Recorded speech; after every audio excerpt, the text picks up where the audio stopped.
And what's interesting from an Islamic perspective is the word happiness in Old English comes from a root word hap, which is luck or fate.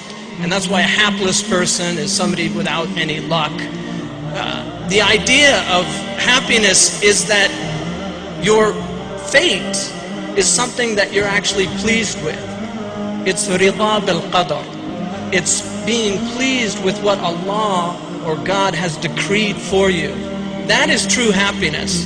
And people are wretched in the world because they reject their circumstances. It doesn't mean they can't change their circumstances, but they're sad about the past. You can't change the past.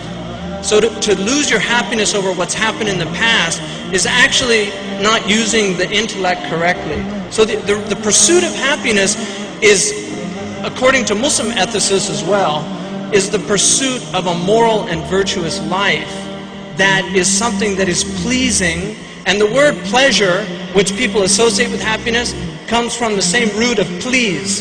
And plesur, the original meaning was to please another. So real pleasure is in the service of others. And that's why the happiest of all people, in our belief, is the Prophet Muhammad ﷺ. And no one served people more than the Prophet. His life from the beginning to the end was a life of service. Even before Islam, he was serving. And that's why Khadija, when he said to her what had happened on the Mount of Light, Khadija said, God will never forsake you. You feed the hungry. You take care of the orphan. You help the widow. You take care of those in distress. The proof that she had was his serving other people. So that is the real secret of happiness. And in philosophy it's called the hedonistic principle. That real pleasure, the real hedonism, is the pleasure derived from serving others. Even the poorest of poor, because everybody can serve. The street sweeper can serve. The poorest of poor can serve. And that's why real happiness, we believe sa'ada is in service. And finally, the Prophet ﷺ, at the root of our religion is the concept of happiness. Because sa'ada is what we are all looking for. And sa'ada, happiness, is the only thing in the world that is an end and not a means.